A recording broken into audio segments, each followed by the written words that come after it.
Kalau menurut jenengan boleh ndak haji di asrama haji? Biar ndak jauh-jauh ya.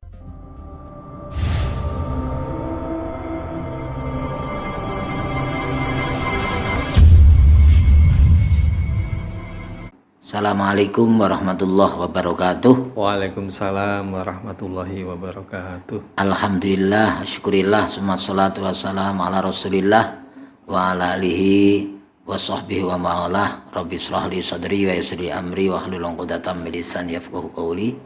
Alhamdulillah, pada kesempatan yang berbahagia ini kita masih diberi kenikmatan untuk bersama-sama mengadakan kegiatan di Masjid Besar Nurul Huda, yaitu NH Voice.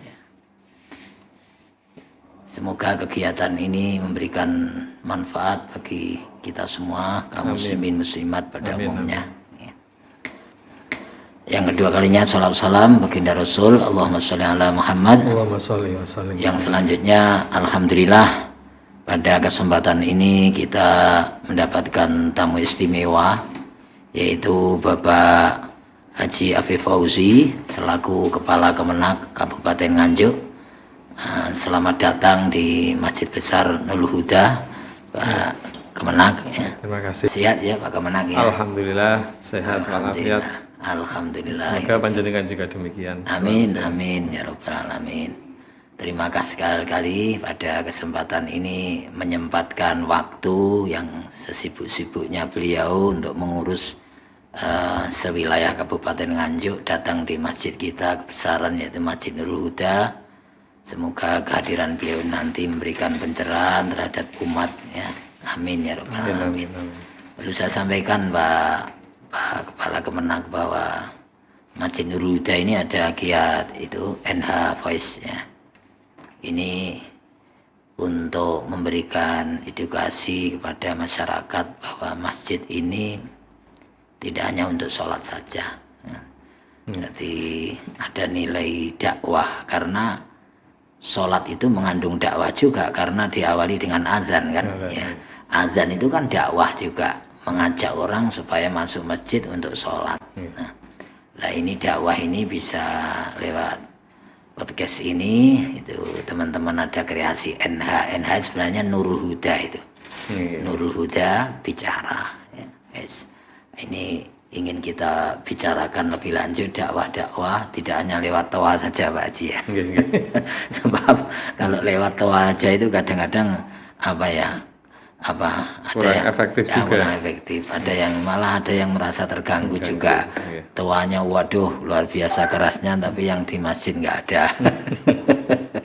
Ya, alhamdulillah ini Pak Kepala Kemenak, untuk saat ini saya ingin diskusi panjang tentang haji ya. Tapi sebelumnya mohon maaf, ini Bapak Haji Fauzi ini, Pak Hafiz Fauzi ini gimana karir penjenengan ini, kok awalnya kok bisa jadi Kemenak itu gimana ya? Saya dulu dengar katanya Bapak ini pernah menjadi ketua kepala KUA di mana itu, terus percontohan dan seterusnya, kemudian pernah dikasih haji juga. Itu gimana Pak karir itu sampai menjadi Kemenak ini Pak? Pertama saya ingin mengapresiasi ini kegiatan NH Voice. Jadi memang dakwah itu untuk zaman di era digital seperti sekarang ini, saya kira yang lebih efektif adalah dakwah lewat media sosial. Di antaranya dengan NH Voice seperti ini. Mudah-mudahan dengan NH Voice ini dapat memberikan pencerahan terutama di wilayah sekitar Tanjung Anom dan masyarakat Kabupaten Nganjuk pada umumnya melalui media sosial yang dilakukan oleh teman-teman dari Masjid Nurul Huda Tanjung Anom ini. Selanjutnya mengenai karir itu, ini hadza min fadli Rabbi, jadi bukan karena saya bisa atau apa, ini karena memang ya fadl dari Allah yang Maha Kuasa. Nah, terutama itu. Yang kedua ini dari doa ibu saya. Oh itu ya. Doa ibu saya. Mohon maaf, ibunya sampai sekarang masih sugeng ya? Alhamdulillah ibu saya sampai sekarang masih masih sugeng. Oh iya, iya. Dan setiap saya ingin melakukan sesuatu yang menurut saya itu sangat penting, itu saya pasti minta doa restu dari ibu. Paling tidak air putih minta disuwuk kalau bahasa Jawanya. Luar biasa. Bu ini disuwuk niki kula badhe melakukan apa ngoten. Itu yang kami lakukan setiap ketika akan melakukan ujian atau apapun seperti itu. Iya. Dan memang semuanya itu kan melalui proses ya Pak ya. Jadi sebenarnya dulu itu bapak saya itu juga kepala KUA sebenarnya. Oh iya. Nah, jadi ketika saya melihat bapak saya itu, saya tidak pingin jadi kepala KUA, itu tidak ingin. Justru saya tidak pingin. Makanya ketika ada pendaftaran CPNS itu, saya tidak memilih formasi KUA. Oh iya. Saya justru memilih formasi penyuluh. Gitu. Oh. Ya, penyuluh. Jadi SK CPNS, calon PNS dan SKPNS saya itu penyuluh. Awal-awal itu ya. Awal-awal penyuluh agama Islam. Iya. Ya, dan itu saya jalani dan saya nikmati sampai mungkin ya karena pimpinan itu melihat gitu nggih, saya ditarik ke urusan agama Islam yang di situ membidangi KUA dan dijadikan kepala KUA di Sukomoro, di Gondang dan terakhir di Loceret. Di Locarat itu untuk persiapan mengikuti lomba KUA teladan tingkat nasional dan alhamdulillah juga berkat fadl dari Allah dan doa ibu saya. Ibu ya. Itu saya mendapatkan juara 1 nasional tahun 2016. Nah, setelah itu 2017 saya ditarik di Kemenak untuk diberi amanah sebagai kepala seksi PHU di penyelenggaraan haji dan umroh. Sampai tahun 2021 nih. 2021 saya pindah di Penma Pendidikan Madrasah bulan Februari itu, waktu itu awal Februari. Kemudian tanggal 2 Agustus saya dilantik sebagai kepala kantor di Kemenang Nganjuk 2021. Jadi hampir 1 tahun. Oh iya. Berjalan. Oke, mungkin itu sedikit singkat ceritanya. Jadi semua itu bukan karena kemampuan saya sebenarnya, tapi ini suatu berkat dari Allah dan doa dari ibu saya. Ya, ini mungkin yang luar biasa nih Pak Kemenak. Doa ibu ini yang di era-era sekarang ini agak banyak terlupakan Pak Kemenak. Jadi orang ini kadang banyak mengandalkan otaknya, kecerdasannya, sekolahnya tinggi dan seterusnya, tapi lupa dengan ibu, ya, terutama ibu ya. Jadi kan gini Pak Yai, anak itu kan lebih dekat dengan ibu secara emosional karena memang sejak lahir, sejak dalam kandungan kan bersama ibu terus, maka ikatan batin itu akan sangat kuat dengan ibu sehingga itu juga menentukan nasib anaknya. Jadi nasib anak itu banyak tergantung dari ibunya, bukan bapaknya. Betul. Tapi nasab memang dari bapak. Gitu. Ini anaknya siapa? Pasti dijawab bapaknya. Tapi nasib ini ibunya yang lebih banyak. Ketentuan orang kan 3 ya, ada nasab, ada nasib, ada nusub. Gitu. Kalau nasab dari bapaknya, nasib itu ibunya. Gitu. Nusub ya apa? Nusub ya min fadlilah itu tadi. Luar biasa ya. Jadi itu ya, jadi ibu itu ya. Jadi saudara berapa Pak Kemenang? Kalau saya cuma 2 bersaudara, saya dan adik saya. Oh iya, adiknya juga di Kemenang juga ya? Iya, di TU, di salah satu madrasah negeri. Oh ya, alhamdulillah luar biasa ini. Perlu kita catat tebal nih, makanya Rasulullah sampaikan umuka ya, sampai 3 kali itu memang ada rahasia yang sampai surga itu ada di kaki ibumu kan gitu. Itu kan artinya nasib kamu ya di kaki ibumu kan gitu. Betul ya. Alhamdulillah ya. Semoga jabatan amanah yang dikasihkan kepada Bapak ini betul-betul barokah dan amin. Ya. Mohon doa restunya. Amin insyaallah ya. Untuk selanjutnya ini begini Pak Haji ya Pak. Untuk perjalanan haji ini kan kita sudah off 2 tahun ya. Kita itu istirahat 2 tahun dan umat Islam ini terutama di wilayah Nganjuk ini kapan kita harus berangkat. Dan alhamdulillah tahun ini bisa berangkat ya. Kalau melihat ini kondisi realnya di Nganjuk ini ada berapa yang berangkat Pak Haji, yang jumlah dan persiapannya kemarin?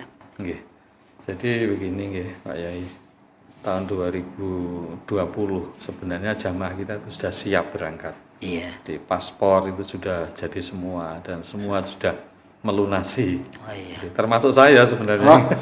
Insya Allah. Jadi termasuk saya itu berangkat sama istri sama ibu sebenarnya tahun 2020 itu. Iya. Karena tiba-tiba ada pandemi ini. Iya. Sehingga pemerintah Saudi tidak membuka haji untuk yang dari luar Saudi, jadi hanya yang di Saudi saja yang bisa melaksanakan ibadah haji. Iya. Nah, ini tentunya akan berpengaruh pada daftar antrian juga ya, Iya. yang seharusnya berangkat akhirnya tertunda sampai. Jadi Bapak ini tidak ikut berangkat ya?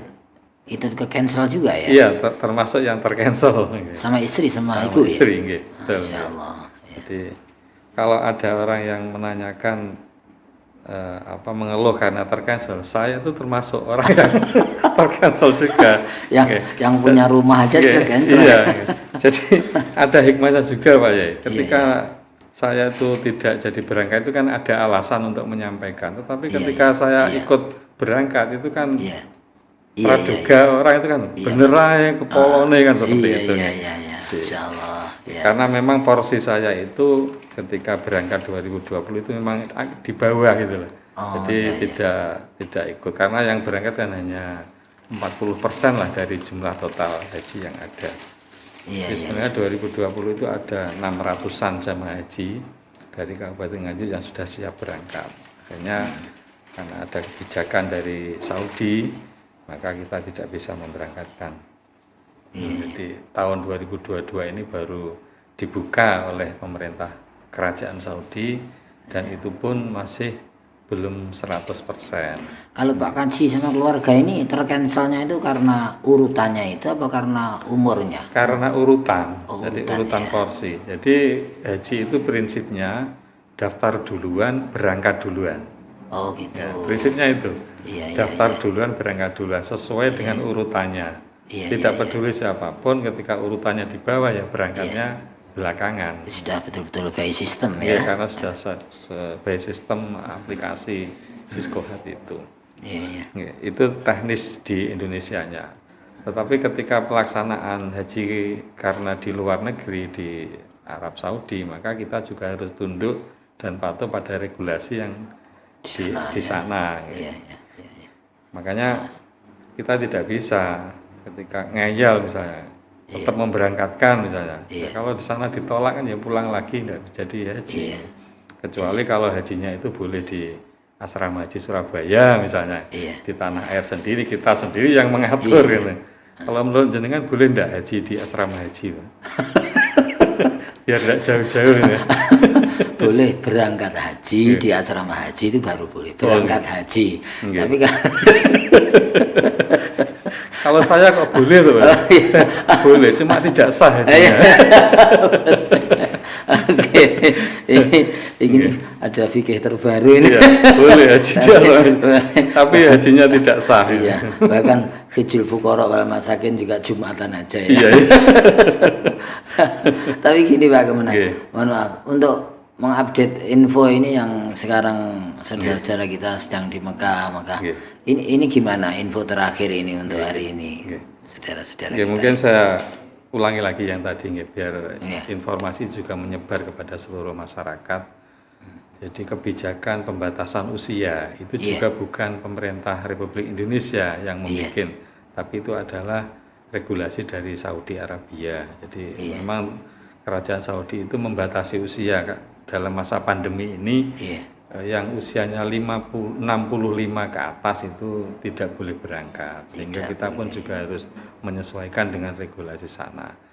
Dan itu banyak pertanyaan di masyarakat. Dan terus tahun depan bagaimana? Saya sudah antri yang seharusnya berangkat sudah tertunda. Tahun depan ada gimana bisa berangkat enggak? Iya. Banyak pertanyaan seperti itu. Iya, iya. Nah, kita sebagai pelaksana kan tidak bisa memutuskan sendiri. Semuanya nanti tergantung pada kerajaan Saudi. Ya kita berdoa mudah-mudahan tahun depan itu sudah kondisi normal, sehingga tidak hanya usia tetapi jumlah pun harapan kita terpenuhi sesuai dengan kuota biasanya. Iya. Dan alhamdulillah ya, mulai tahun ini kan sudah ada perkembangan, kita sudah bisa memberangkatkan jamaah haji meskipun secara kuantitas jumlahnya masih belum penuh ya.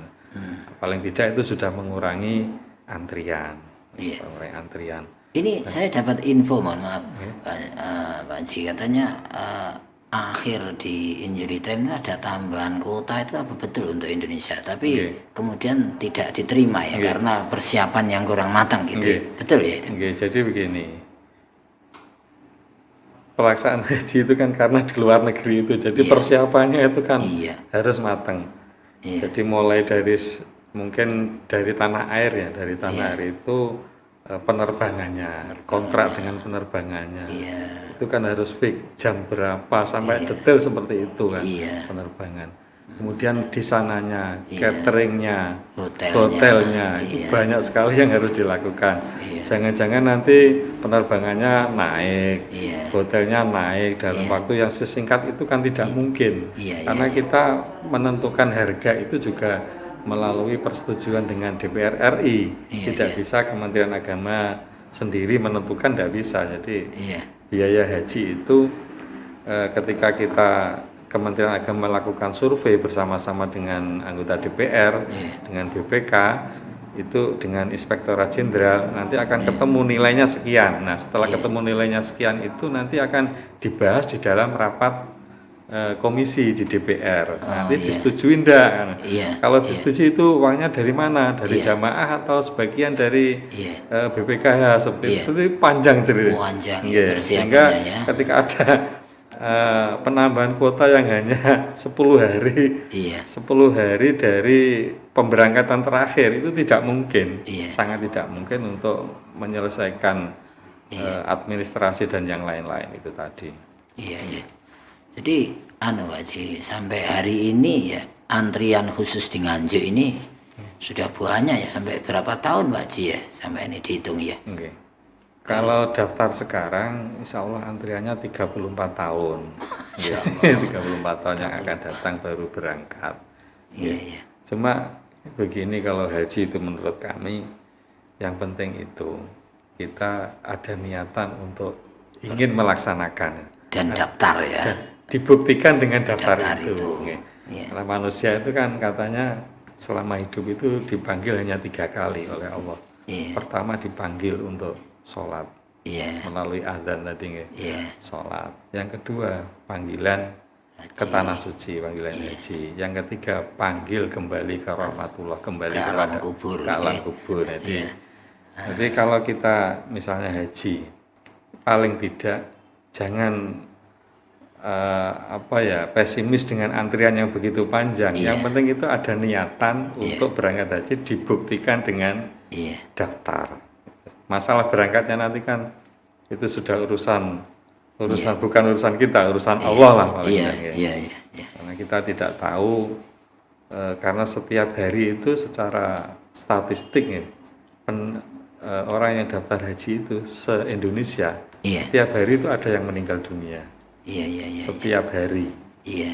Entah itu 1, 2, 3 itu pasti ada yang meninggal dunia. Ada yang daftar tapi ada yang meninggal juga. Ada yang meninggal juga. Dan itu ketika meninggal dunia bisa digantikan oleh ahli warisnya ataupun bisa juga dibatalkan, uangnya diambil kembali. Tapi kalau itu meninggal gitu, misalnya meninggal Pak Haji, orang mau haji terus meninggal itu digantikan oleh ahli warisnya bisa nggak Pak Haji? Bisa.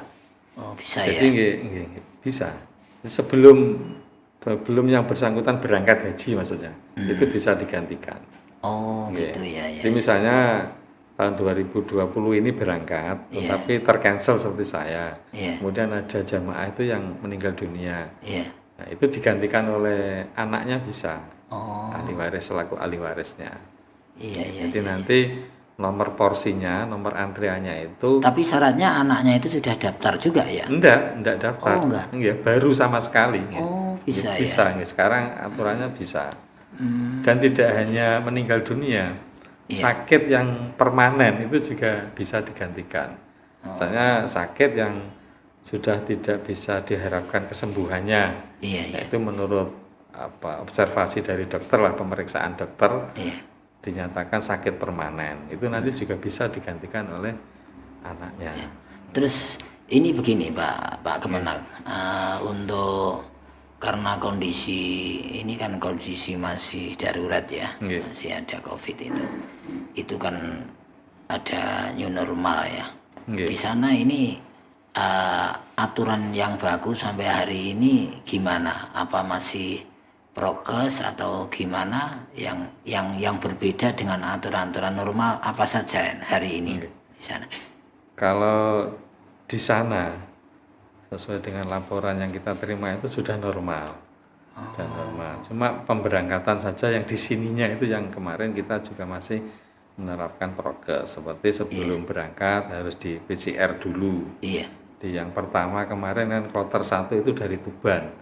Ketika di PCR ada jamaah yang positif, maka jamaah tersebut ditunda dulu. Ditunda dulu dalam pengertian biar sembuh dulu, nanti kalau sudah di PCR lagi dan negatif akan diberangkatkan Di kloter berikutnya. di kloter berikutnya. Iya, Berikutnya. Dan seperti kemarin juga jamaah haji dari Nganjuk, alhamdulillah kita kemarin cadangan itu ada 2 yang kita berangkatkan. Maksudnya? Barusan kemarin. Maksudnya cadangan gimana? Jadi begini ya Pak Yai. Ketika kuota haji itu kan provinsi. Iya. Di provinsi Jawa Timur itu kuotanya 16.000. Nah, dari 16.000 jamaah itu nanti akan ada jamaah cadangan. Karena ada sangat mungkin dari 16.000 ini nanti akan ada yang batal, ada yang tunda, ada yang tidak jadi, sehingga yang ada cadangannya disiapkan untuk setiap saat menggantikan. Dan cadangan ini kalau memang siap berangkat ya harus melunasi ketika pada saat pelunasan itu, sehingga suatu saat tiba-tiba ada jamaah yang tidak jadi berangkat, cadangan ini langsung menggantikan. Nah kemarin itu dari Nganjuk Tapi itu tetap berdasarkan nomor urut. Iya, nomor daftar urut. Ya. Nomor urut porsi istilahnya. Porsi, Iya. ya. Porsi Jawa Timur bukan Nganjuk. Oh iya. Jadi ketika bukan berarti misalnya Nganjuk ada jamaah 200 300 misalnya. Yang tidak jadi berangkat ada 5. Tidak otomatis cadangan dari Nganjuk 5 orang naik, tidak. Nanti dilihat dari Jawa Timur. Nomor porsinya yang paling tinggi mana gitu. Nah, seperti kemarin yang Nganjuk 2 orang itu bukan menggantikan porsinya orang Nganjuk, tetapi secara provinsi skopnya. Karena dia porsinya tinggi secara provinsi, maka dia yang berhak menggantikan untuk berangkat. Iya.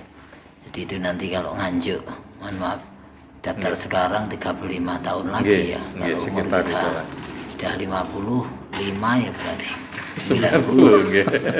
Masya Allah. Oke, luar biasa. Tapi saran beliau ya daftar aja ya, kita daftar, ada uang, karena itu terkait kewajiban juga. Kewajiban. Ya, kita sudah mampu, kalau nggak daftar ditunda-tunda, kalau kita bangkrut nanti kita punya hutang sama Tuhan kan gitu. Sampai yang penting kan itu tadi, ada niatan untuk melaksanakan perintah Allah itu. Iya, dibuktikan dengan daftar porsi itu ya. Daftar haji. Porsi ya. Karena ini jadi bahan diskusi juga akhir-akhir ini Pak Kemenag ya, itu tentang ada orang punya uang gitu. Kalau dibuat daftar haji itu tidak bisa umroh. Tapi dia juga pengen umroh juga gitu. Daftar haji tidak bisa berangkat sekarang. Tapi kalau umroh berangkat sekarang. Umroh sunnah. Ini sebagai bahan diskusi juga ini di kalangan-kalangan Nahdien terutama ya. Sehingga debatable, tapi ada yang mayoritas ya karena membandingkan umroh itu sunnah, haji itu wajib, maka ya mendahulukan yang wajib. Nggih. Karena bukan berangkatnya yang wajib, tapi daftar dan usahanya itu yang wajib Nggih, ya. nggih. Kan paling tidak kan ada niatan, kemauan, usaha untuk melaksanakan yang wajib itu tadi. Nggih. Saya kira kan kalau misalnya uangnya dipakai untuk daftar haji karena niatan yang kuat untuk melaksanakan ibadah haji, barangkali Allah menambah rezekinya bisa untuk umroh kan begitu. Karena hajinya kan masih panjang. Iya. Dalam waktu penantian itu kan Dan sangat barangkali mungkin Allah ya. itu memberi rezeki yang lebih lah untuk Iya. orang itu sehingga Untuk bisa umroh berumroh dulu. Jadi dapat dua-duanya Dapat ya. dua-duanya kan gitu. Haji oke, Kita umroh kan oke. harus optimis kan. Iya, Iya. positive thinking Iya, ya. khusnudzon pada Allah. Karena Allah itu ya maha kaya kan Iya, ya, mengatur hambanya kapan aja bisa berangkat. Nggih. Alhamdulillah. Terus untuk itu Pak Haji sampai hari ini Nganjuk ini jamaahnya masih sehat semua ya infonya ya. Nggih, alhamdulillah kita berangkat di gelombang 1 tanggal 10 kemarin, 10 Juni ya. Berangkat, jadi karena gelombang 1 kita landingnya di Madinah. Iya. Madinah setelah Arba'in selama 8 hari 9 hari kemarin informasinya dari ketua kloter, sekarang bergeser di Makkah. Nah, kondisi jamaah waktu di Makkah itu informasi yang kita terima terakhir dari ketua kloter itu ada jamaah yang meninggal dunia. Jadi, mudah-mudahan beliau husnul khotimah Amin. atas nama Bapak Samiran. Di usianya itu 64 tahun. Kronologinya itu diceritakan meninggalnya kan hari Jumat kemarin. Pada hari Jumat itu beliau masih mengikuti sholat Jumat di masjid terdekat dengan hotel. Oh iya. Di masjid terdekat dengan hotel.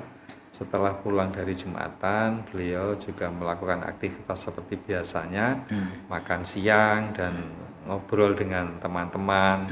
Nah, setelah itu beliau ingin istirahat di kamar. Nah, setelah istirahat di kamar, dan waktu itu juga tidak ada keluhan apa-apa.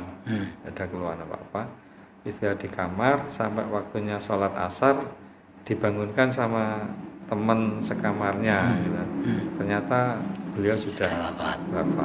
Masya Allah, luar biasa ya.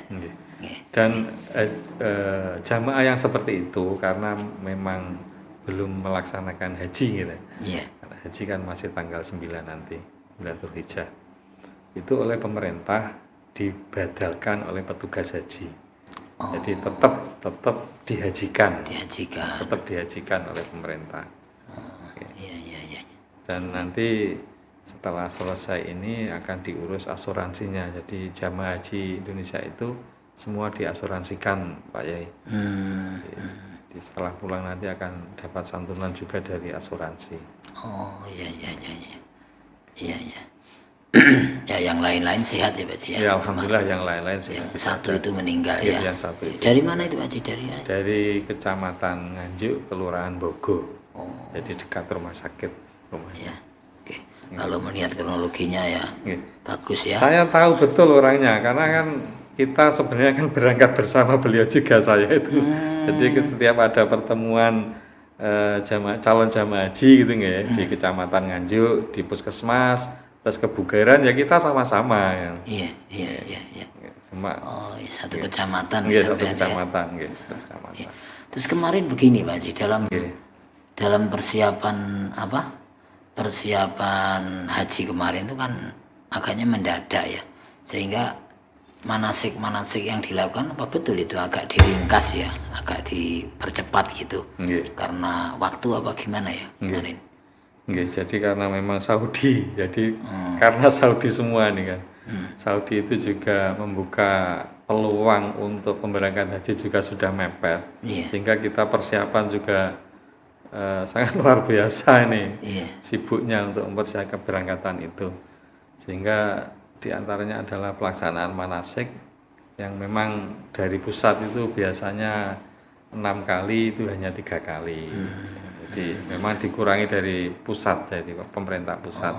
Mengingat waktu yang sudah sangat mepet untuk pelaksanaannya itu. Kemarin itu yang kloter 1 nih Pak Yai. di haji itu kan ada istilahnya petugas daerah. Karena waktu yang sangat mepet itu, petugas daerahnya itu kemarin kayaknya yang kloter 1 itu belum bisa berangkat karena persiapan administrasinya yang belum selesai. Masya Allah. jadi mungkin nyusul di kloter berikutnya. Seperti jamaah haji kita kemarin yang 2 cadangan yang saya sampaikan tadi, Iya. itu kan ikut kloter 35 Jombang, Jombang dan Surabaya. Jadi kemarin juga Tapi prinsipnya petugas itu masih bisa berangkat ya prinsipnya. ya kalau sudah ada SK-nya, sudah pelunasan, insya Allah bisa lah berangkat. Karena memang regulasinya ada. Iya, pokoknya. Oke. Pokoknya aturannya, persyaratannya komplit berangkat Komplit ya. berangkat. Oke. Terus begini Pak Haji, di haji ini kan, wah, kira-kira kiat-kiat apa yang Pak Kemenak ini sampaikan ke masyarakat untuk masa tunggu yang begitu lama, terus tetap kondusif, tetap optimis gitu. Kira-kira kiat-kiat bagi muslimin yang apalagi yang sudah daftar, yang sudah menunggu, itu kan apa kira-kira saran atau kiat dari penjenengan kira-kira? Jadi begini, mungkin seperti tadi saya sampaikan bahwa haji itu adalah panggilan ilahi. Ketika belum dipanggil, meskipun dia mampu, tidak akan bisa sampai ke sana. Iya. Tetapi ketika sudah dipanggil, secara kasat mata, secara lahir mungkin kita mengukur atau menilai orang itu tidak akan bisa berangkat ke sana. Tetapi karena panggilan pasti juga akan nyampe ke Baitullah. Iya. Itu harus disadari oleh semua. Bahkan diyakini bahwa haji itu adalah panggilan. Dan itu sudah nyata terjadi. Banyak orang yang sudah secara lahir itu mampu tapi tidak bisa ke sana karena memang belum dipanggil oleh Allah Subhanahu wa taala. Iya. Yang pada intinya adalah kita sebagai seorang muslim tentunya kita harus punya kemauan yang kuat untuk melaksanakan rukun Islam yang 5 itu. Mulai dari syahadat, sholat, zakat, puasa, dan yang terakhir haji. Itu kita harus punya niatan dan kemauan yang kuat untuk bisa melaksanakan semua dari rukun Islam itu.